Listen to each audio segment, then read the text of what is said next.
ओम शांति। अब समय आ गया है स्वयं से बातें करने का। आधा कल्प हमने देवी देवता से बात की, आधा कल्प मनुष्यों से। इसलिए जितना हो सके बाहर की सभी बातचीत कम कर दी जाए या बंद, क्योंकि समय कौन सा चल रहा है। बातचीत से मुक्ति एक प्रथम सूत्र है। अगर बात करना ही है किसी से तो सिर्फ सेवा के संबंध में, सिर्फ ज्ञान से संबंधित। संसार की सभी बातें सब बाजू में रख देना है। हमारे सबके भीतर एक सूक्ष्म अत्यंत आवाज है। यदि उस चेतना को सुनना, उस आवाज को सुनना है तो बाहर की सभी बातें रुक जानी चाहिए। तो सबसे पहला कार्य स्वयं से बातें, दूसरा कार्य स्वयं को देखना, अपने जीवन को देखना कि जहां से जीवन की यात्रा शुरू की थी तब से अब तक, जब से बाबा के बने थे तब से अब तक कैसी रही ये यात्रा। क्या ये यात्रा निरंतर खुशियों से भरी रही? क्या बीच बीच में इतने दुखी हो गए कि बाबा ही जीवन से लुप्त हो गया? पूरी तरह से एक ऐसी परिस्थिति, एक ऐसी अवस्था भी आएगी। इसलिए सभी भाई बहनों के लिए विशेष इशारा, विशेष सावधानी, क्योंकि प्रकृति भी अपना आप खेल दिखा रही है। सभी, खास करके बाबा के बच्चे,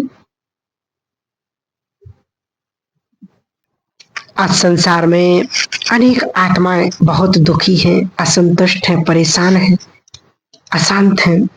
तो हमें संपन्नता से जो दातापन रहेगा हमारे अंदर, हमें बहुत बहुत सेवा करनी है। क्योंकि हम अगर संपन्न हैं तो संतुष्ट हैं, और जो संतुष्ट हैं तो वो बाबा को भी प्रिय हैं और विश्व को भी प्रिय हैं और अपने परिवार के लिए भी प्रिय हैं।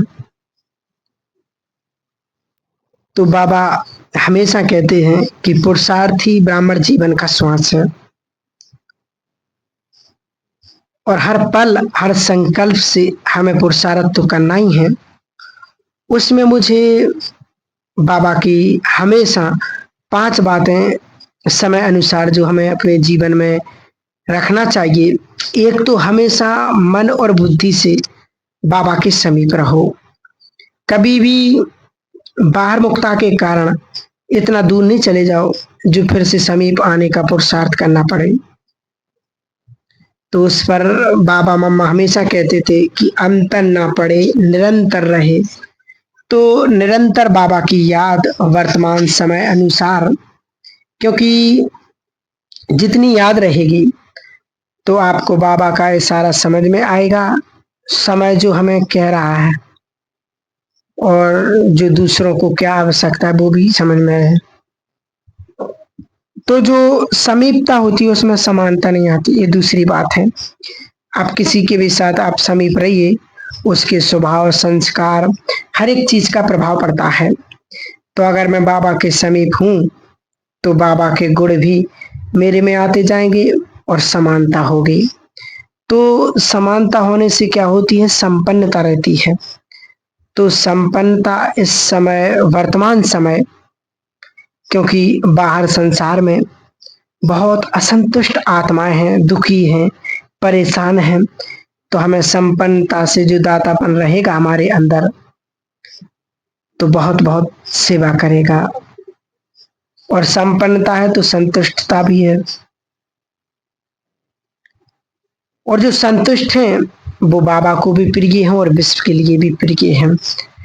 क्योंकि अब हम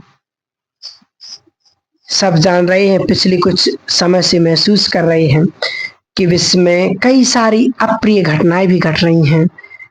जैसे संसार में बहुत पहले कोरोना महामारी, जोशीमठ में दरारें, आतंकी गतिविधियों का अचानक बढ़ जाना, तालिबानी हुकूमत का सत्ता में वापस आना और अब एक देश दूसरे देश से युद्ध छिड़ जाना, अनेक तमाम बीमारियां बढ़ जाना, प्रकृति के महाप्रकोप होना, ये सब हमें संकेत दे रहे हैं कि हम धीरे धीरे इस विश्व के विनाश की ओर बढ़ते जा रहे हैं। अभी कुछ दिन पहले परमाणु वैज्ञानिकों ने एक गंभीर चेतावनी दी थी कि विश्व में तबाही का संकेत देने वाली जो घड़ी है, डूम स्टॉप ब्लॉक क्लॉक को आधी रात 90 सेकंड पर सेट किया गया था। इस घड़ी में मध्य रात्रि का 12 बजने के का मतलब है कि विश्व में अब अंत हो जाएगा। इस कयामत की घड़ी को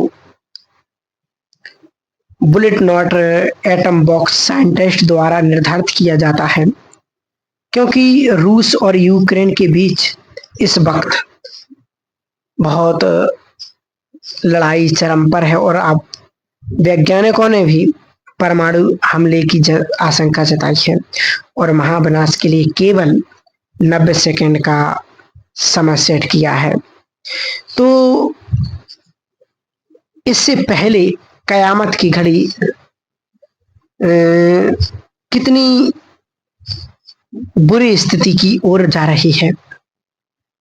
बुलेटिन इस CISO ने कहा कि अभी हम गंभीर खतरे के समय जी रहे हैं। तबाही के लिए जो समय निर्धारित किया गया है उससे हल्के में ना लिया जाए। चलिए अब जानते हैं कि यूटसेट क्लॉक है जो क्या डूमसॉप क्लॉक एक साइंटिस्ट घड़ी है जो हमारी जो महामारी परमाणु जलवायु संकट के कारण वैश्विक तबाही की संभावना को दर्शाती है। 1947 से घड़ी बताती आ रही है कि दुनिया प्रलय से कितनी दूर है। तो इसमें 1947 में इसका जो समय सेट किया गया था वो 7 मिनट का समय निर्धारित किया गया था। इसके बाद 1991 में 70 मिनट किया गया था। अब 2023 में इतिहास का सबसे कम 90 सेट समय किया गया। ये तो हुई वैज्ञानिक द्वारा बात इस सृष्टि के विनाश की, लेकिन तो ये तो हुई वैज्ञानिक द्वारा इस सृष्टि के विनाश की, लेकिन अब विश्व के विनाश को और इस कलयुग के अंत की आज से कई पहले ब्रह्म कुमारी के संस्थापक दादा लेखराज द्वारा बताई गई। हम में से बहुत से आज तक सिर्फ 4 युगों की बात करते आए,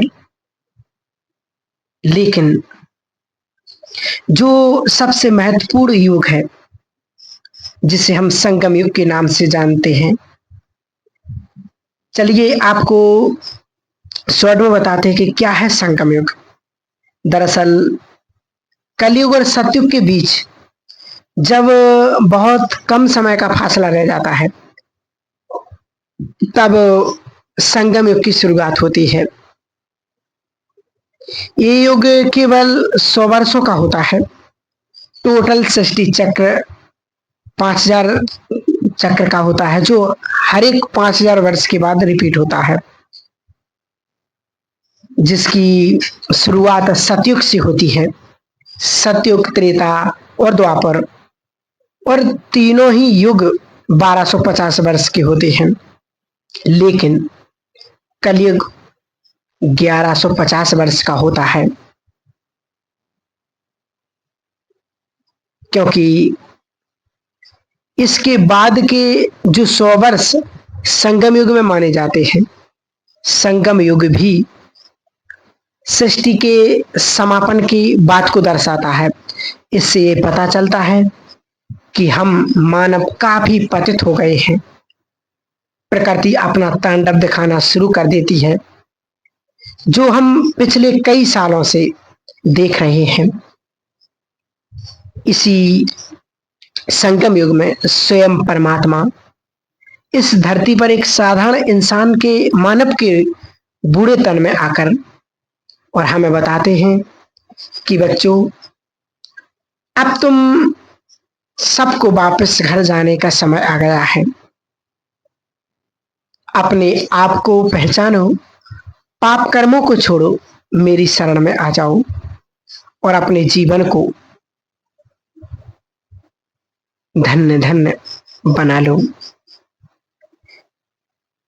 क्योंकि ऐसा देखा गया है कि आध्यात्मिकता से जुड़ी बातों का या भविष्यवाणियों को लोग इतना महत्व नहीं देते हैं और हर बात का खूब ज्ञानी सबूत मांगते हैं।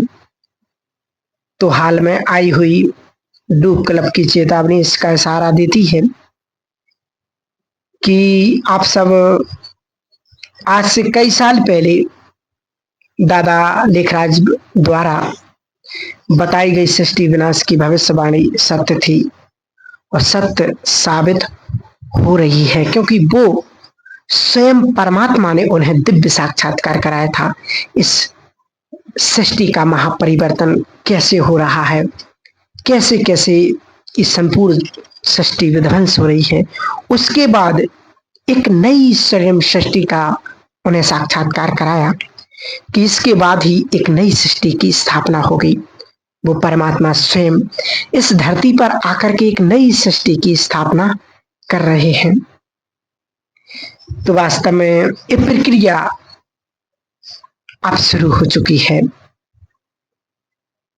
समय अपनी तीव्र गति से आगे बढ़ रहा है, क्योंकि समय कम है। इस मूल्यवान जीवन की हर सांस, हर संकल्पों को परमात्मा को याद करके सफल करें और इस अंतिम जन्म को सार्थक बनाएं, क्योंकि अब समय दोबारा लौट करके नहीं मिलेगा। इसलिए अपने समय को, संकल्पों को परमात्मा के सेवा में सफल करें और अपने जीवन को धन्य धन्य बनाएं। क्योंकि आज हम सब देख रहे हैं चारों तरफ प्राकृतिक आपदाएं, युद्ध के नजारे और धर्मों पर विवाद, ऐसी अनेक, और सबसे ज्यादा जो दुनिया में चल रहा है वो है बीमारियां। आज बीमारियां इतनी बढ़ती जा रही हैं कि संसार की हालत हम सब देख ही रहे हैं कि कई बीमारियों को डॉक्टर लोग भी नहीं समझ पा रहे हैं।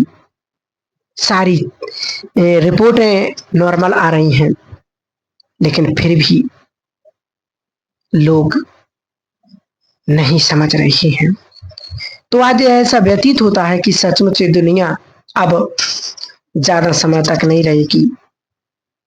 ये दुनिया बदलने वाली है, ये जाने वाली है और नई दुनिया आने वाली है। तो परमात्मा ने ब्रह्मा बाबा के तन में प्रवेश कर उनको सारी बातें बताई और उसके बाद विनाश के बाद फिर एक स्वर्णिम दुनिया, सोने की दुनिया का साक्षात्कार कराया, जहां चारों ओर हरियाली, पेड़ पौधे, फल फूलों से लदे हुए हैं।